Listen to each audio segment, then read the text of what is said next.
aujourd'hui on se retrouve dans une nouvelle vidéo pour parler d'un sujet qui suscite souvent des discussions. Est-ce que le système des enveloppes budget rend radin? Et j'en suis sûre que vous avez déjà dit cette phrase ou posé la question qui agace surtout au début que l'on commence cette méthode. Est-ce que tu as des oursins dans les poches? Allez, on se retrouve tout de suite pour voir ça ensemble.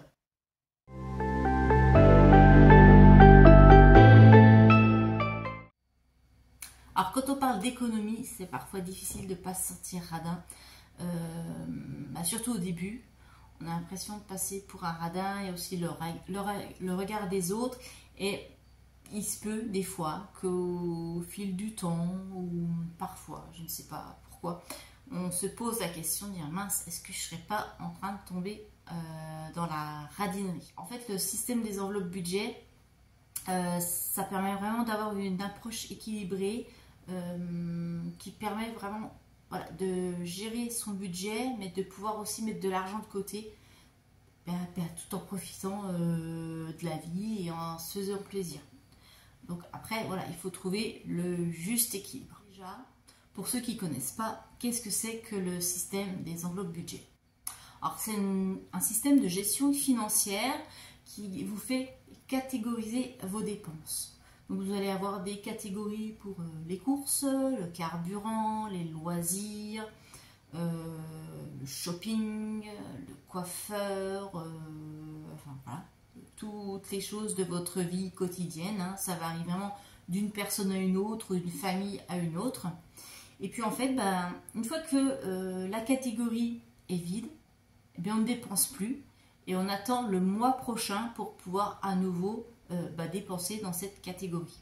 Il y a des personnes qui voient ça comme une façon vraiment efficace de contrôler leurs dépenses, mais d'autres qui sont un petit peu plus critiques disent que ça peut rendre radin ou que carrément que ces gens-là deviennent radins ou sont radins. Alors il y a des avantages au système des enveloppes. Alors, tout d'abord, ça vous évite vraiment les dépenses impulsives. Les gens sont beaucoup plus réfléchis. Quand on utilise ce système, on réfléchit beaucoup plus à nos dépenses. On quitte ce côté où, voilà, quand on arrive dans un magasin, on achète ça parce que c'est joli, on achète ça parce que, ouais, pourquoi pas, ou parce que c'est en promo, ou parce que ça vaut le coup. Voilà, il y a tout ce côté impulsif qui disparaît. On favorise l'épargne, donc en général, les budgéteurs s'aperçoivent que en fait ils n'ont jamais épargné autant. Donc c'est vraiment le but aussi de cette méthode, épargner beaucoup plus et puis vraiment avoir une vue beaucoup plus claire sur les finances. C'est vrai qu'en général, les gens que vous croisez dans la rue, n'importe qui, quand vous leur demandez leur budget alimentation par exemple pour le mois, pour une famille, je sais pas, ils vont vous dire, je sais pas, je compte entre 500 et 600 euros pour le mois. Mais c'est une fourchette. C'est à peu près ce qu'ils dépensent quand ils vont faire leurs courses au supermarché. Mais en général, ils oublient les achats à la boulangerie, le petit achat au fast-food, ou la petite viennoiserie achetée comme ça l'après-midi ou en terrasse, etc. Ils ne pensent pas à tout ça, ils ne pensent pas non plus quand ils vont aller une fois chez l'épicier du coin pour acheter le paquet de farine qui manque ou une plaquette de beurre, etc. Donc tout ça, c'est pas compté non plus. Donc c'est des fourchettes. Après on est en carburant, on se dit oui voilà, je dépense peut-être 200 euros, 300 euros de carburant par mois. Voilà, c'est des exemples. Ou même en coiffeur, voilà, quand je vais chez coiffeur, j'en ai pourtant, mais ils n'ont aucune idée de combien ça peut leur revenir à l'année. Pareil pour les vêtements, voilà. Donc c'est toutes ces choses-là où ils disent oui, à peu près ça, voilà, c'est à peu près ce que je dépense, mais aucune vision fixe. Alors que quand on a ce système, on sait exactement au niveau des catégories ce qu'on dépense par semaine ou par mois, tout dépend comment on fonctionne, et ce que ça peut représenter même à l'année. Et puis aussi, c'est une bonne façon de rester discipliné. Voilà, on sait qu'on a un budget à dépenser.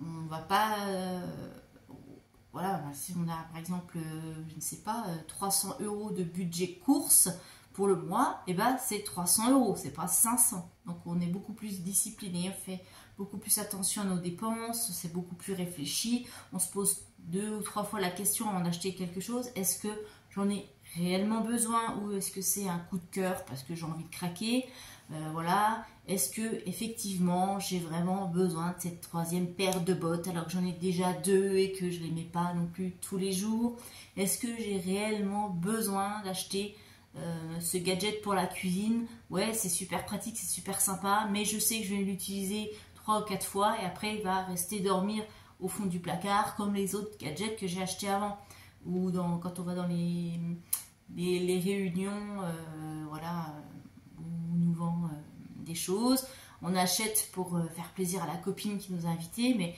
effectivement, est-ce que j'en ai vraiment l'utilité, est-ce que j'en ai besoin? Donc voilà, c'est vraiment être beaucoup plus discipliné, beaucoup plus réfléchi sur ses dépenses. Et c'est vrai que le fait d'être discipliné comme ça, certains vont penser que c'est peut-être de la radinerie. Alors, il faut faire la distinction entre faire le budgeting et être radin. Le budgeting, c'est vraiment gérer intelligemment son budget, mais tout en se faisant plaisir. Voilà. Alors que le radin, c'est plutôt refuser de faire des dépenses, même si c'est utile. Par exemple, le radin, il a une paire de chaussures, hein, il n'en a pas 15, il a une paire de chaussures, et si celle-ci commence à être usée et trouée, non, lui il va aller jusqu'au bout. Tant que la chaussure n'est pas en train de s'ouvrir comme ça, il ne va pas acheter. Il va dire non, je ne dépense pas mon argent, voilà, je garde mon argent, je ne dépense pas. Pour plein de choses comme ça. Le radin, en général, il part pas en vacances, il part pas en week-end, il va pas au restaurant. C'est le genre des personnes qui va vous dire, moi je vais pas au restaurant pour manger une pizza, alors que la pizza, je peux le faire à la maison, elle me coûtera moins cher. Voilà, ça c'est de la radinerie. C'est des gens, il n'y a pas ces notions de se faire plaisir à côté. Alors que quand on fait le budgeting, oui, on fait attention, mais en même temps, on se fait plaisir. Évidemment, oui, j'ai un budget pour resto de 80 € pour le mois, parce que j'ai envie d'aller au resto, ça me fait plaisir. Je sais quoi, je peux faire une pizza à la maison, mais moi j'ai envie d'aller la manger au resto, me faire servir, d'apprécier, d'être dans une autre ambiance, etc. Voilà, ça c'est le budgeting, qui n'a rien du tout à voir avec le radin. Alors on a tous vécu aussi des situations un petit peu malaisantes, comme dirait une de mes filles, chose peu malaisante, où on se sent un petit peu radin, où la suspicion, le regard des autres, par exemple au restaurant. Alors, surtout au début, quand on commence cette méthode, moi j'appréhendais énormément, ça me mettait vraiment très mal à l'aise. C'est quand vous allez manger en groupe, soit avec des amis ou des collègues qui ne sont pas au courant que vous faites cette méthode. Et quand arrive le moment fatidique où l'addition arrive et que tout le monde dit on partage, hein. Donc voilà, donc si vous êtes 6, on partage l'addition en 6. Donc si tout le monde, vous en général, vous avez déjà cette notion de j'ai un budget par exemple de 30 € pour mon resto, et que tout le monde a bu un apéro, 2 apéros, a bu aussi un verre de vin, son prix d'entrée, un plat, un dessert, et puis voilà, peut-être un petit digestif pour certains, voilà, même si ça se fait plus trop, plus un café, etc. Et vous avez pris un apéritif, un plat, parce que voilà, peut-être vous ne mangez pas trop non plus, hein, vous avez envie de faire plaisir, vous n'avez pas non plus envie de faire une orgie, de vous goinfrer, vous êtes raisonnable. Et tout le long du repas, vous avez un peu calculé, vous avez appréhendé, qui dit, oh là, ils prennent tout ça, ok, d'accord, comme on paye à la fin. Donc quand tout le monde dit, on partage en 6, et là, vous dites, ouais, et que ça fait par exemple 50 € par personne, et vous dites, mais moi j'ai un budget de 30. Donc vous faites rapidement la petite addition dans la tête, et vous avez, soit vous n'avez pas envie de payer pour les autres, hein, c'est votre droit, il n'y a pas de problème. Ou alors, bah, vous savez que bah, si vous dépassez, vous allez être obligé de prendre dans une autre enveloppe et que forcément ça va empiéter sur notre catégorie et que ça va être pénible. Donc, bah, vous allez dire, bah écoute, ou écoutez, si chacun payait sa part, et là tout le monde vous regarde, et là vous avez le gros radin qui s'affiche sur votre front. Et vous dites, oups, j'aurais peut-être pas dû dire ça. Et voilà, donc tout le monde vous regarde. Donc les gens vous le disent pas, ou alors vous avez quelqu'un qui dit, ah ouais, non, toi t'as des oursins dans les poches. Hein. Donc ça m'est déjà arrivé, je peux vous dire, ouais. Ça met super mal à l'aise. Et là, vous dites, ouais, non, je suis pas radin, mais mon budget est limité. Voilà, donc ça, c'est des situations un peu pénibles.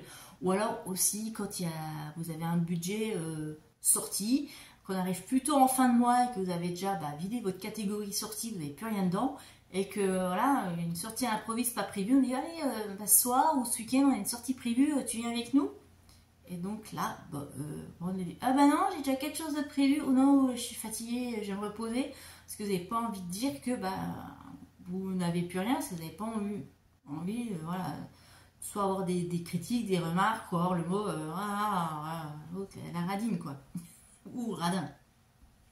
Donc ça, c'est encore, c'est vraiment des situations un petit peu compliquées à gérer, surtout au début. Après, on s'y fait et on se fiche complètement. Hein.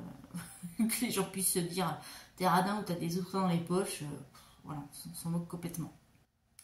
Alors bon, l'essence du budgeting quand même, c'est d'économiser sans se priver, ce que je vous disais.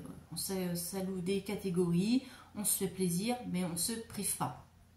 Alors si vous allouez correctement votre argent, vous allez dépenser avec intelligence, avec discernement, vous allez pouvoir profiter des choses qui vous font plaisir et puis sans frustration. Alors c'est vrai que des fois il y aura des petites frustrations parce que ça dépend de nos émotions, de comment on sent, de notre humeur, etc.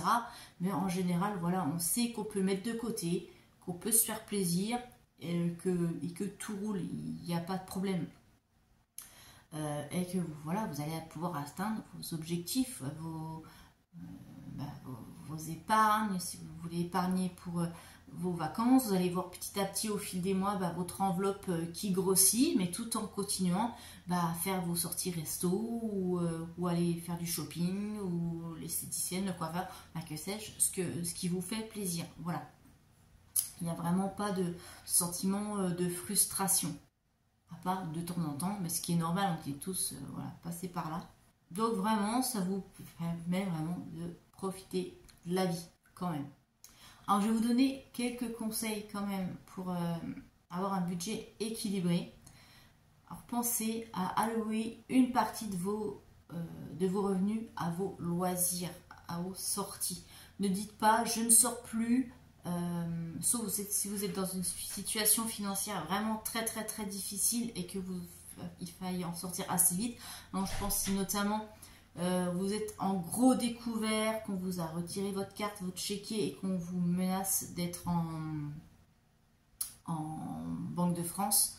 Là évidemment, là c'est radical. Pendant quelques mois, il va falloir stopper les sorties, les plaisirs, etc. pour pouvoir vite remonter le budget.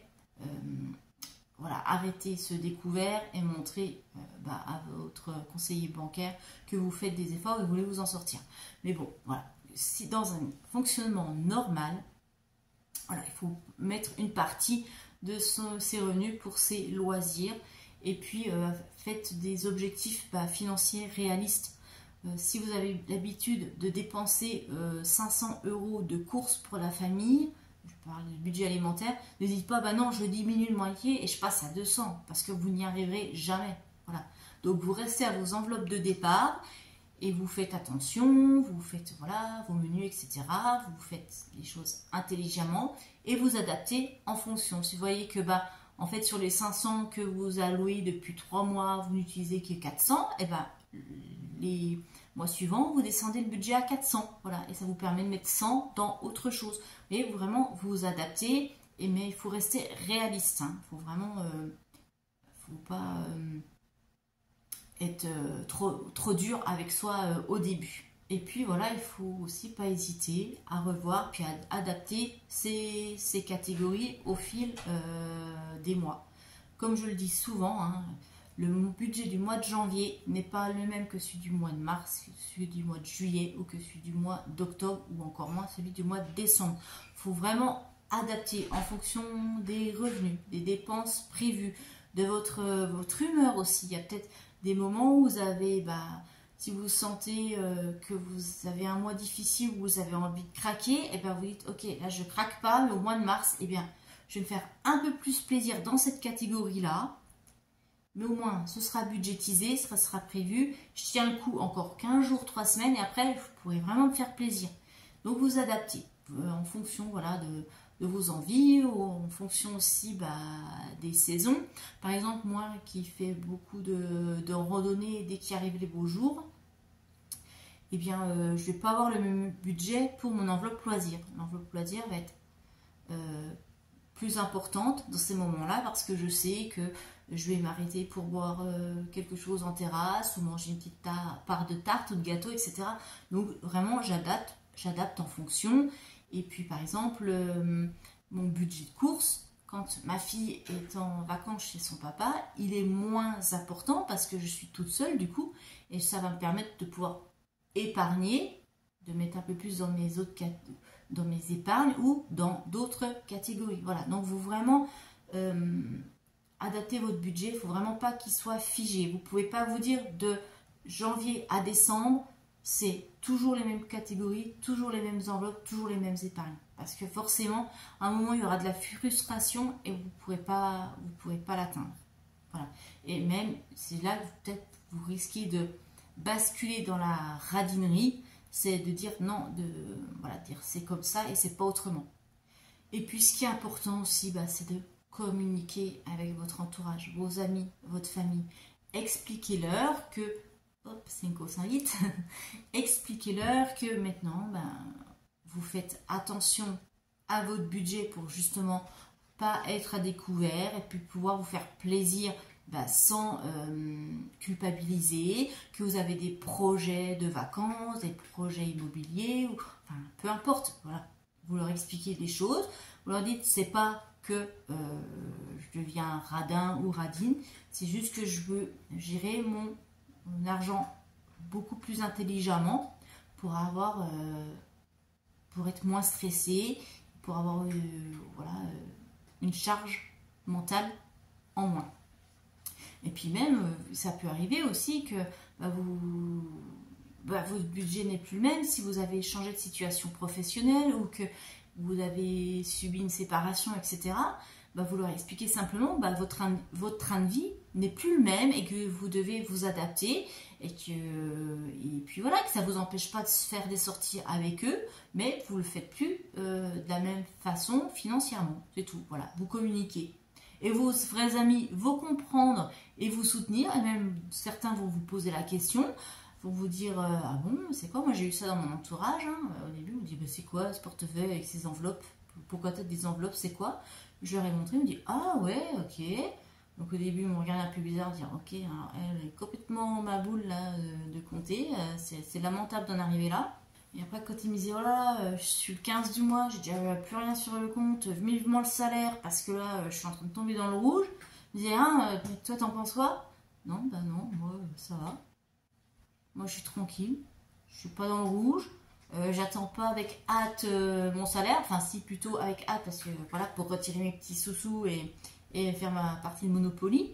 Mais non. Pas de stress à se dire ouais, comment je vais finir le mois, est-ce que le banquier va pas m'appeler pour me dire attention, le compte ça va pas, ramenez votre carte ou autre. Il n'y a aucun stress à ce niveau-là. Donc au bout d'un moment ils m'ont dit ah mais ta méthode ça marche du coup? Bah ouais, explique-moi. Et puis des personnes qui m'ont dit écoute, je crois que je vais faire comme toi, dis-moi un peu comment tu fais.